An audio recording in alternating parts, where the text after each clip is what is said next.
এ কি সর্বনাশ হলো, এ কি সর্বনাশ হলো! কিরণমালা এই আগুন থেকে রক্ষা পাবে কি করে? এইবার মরবে কিরণমালা, কেউ বাঁচাতে পারবে না ওকে। ছাই হয়ে যাবি তুই, আর তারপর আমি গোটা পৃথিবী ধ্বংস করব। সব শেষ হয়ে যাবে, সব তছনছ হয়ে যাবে।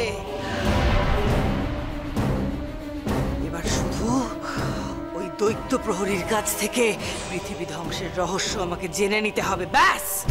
সমস্ত রহস্য জানার সঙ্গে সঙ্গে সমস্ত শক্তি আমার হাতের মুঠোয় চলে আসবে। প্রাচীর প্রহরীর কাছে আছে পৃথিবী রক্ষার চাবিকাঠি। প্রাচীর প্রহরীর কাছে আছে পৃথিবী রক্ষার চাবিকাঠি। মরে যাই মরে যাই। হ্যালা কটিমা, এ আপদ ক্যাঁকা করে কি বলছে লা? প্রাচীর প্রহরীর কাছে আছে পৃথিবী রক্ষার চাবিকাঠি। ও কটিমা, তুই হাসছিস কেন লা? এ তো পৃথিবী রক্ষার চাবিকাঠির কথা বলছে লা, পৃথিবী ধ্বংসের কথা তো কিছু বলছে না লা। থাকুক না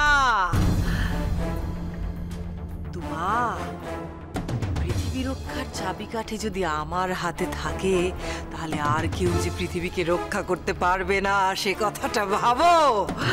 আর এমনিতেই কিরণমালা যদি পুড়ে মরেই যায়, আর আলোকমালা যদি মানব বোমা হয়ে বিস্ফোরণে ফেটে শেষ হয়ে যায়, তাহলে আর কোন শুভ শক্তি আছে, আর কে আছে যে পৃথিবীকে রক্ষা করতে আসবে? চুপ! পালিয়ে কোনো লাভ হবে না, বুঝেছিস? এই সর্বগ্রাসী আগুনের হাত থেকে কোনো মুক্তি নেই।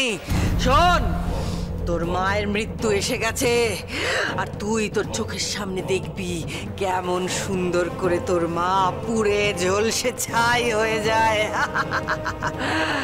এবার আমি যাব প্রাচীরে, সেই বিশাল প্রাচীরে, দৈত্য প্রহরীর কাছ থেকে পৃথিবী রক্ষার চাবিকাঠি আনতে। আর সঙ্গে আরো একটা জিনিস নিয়ে আসবো, তোর মায়ের ভস্য। কটিমা, কটিমা, এতদিন যখন প্রতিজ্ঞা করলি, তোর জন্মশত্রু কিরণমালার পুড়ে যাওয়ার জন্য আরেকটু প্রতিজ্ঞা করলা? না, এক্ষুনি যাব আমি। দুদণ্ড প্রতিজ্ঞা করতে ক্ষতি কি লা কটিমা? এতদিন তো প্রতিজ্ঞা করেছিলিস তোর এই জন্মশত্রুর মরণের জন্য। দুদণ্ড বাদে ও তো পুড়ে ছাই হয়ে যাবে লা। সেইটা দেখে তারপর নিশ্চিন্তি মনে যা না প্রহরীর কাছে। শোনো মা, আমি নিশ্চিত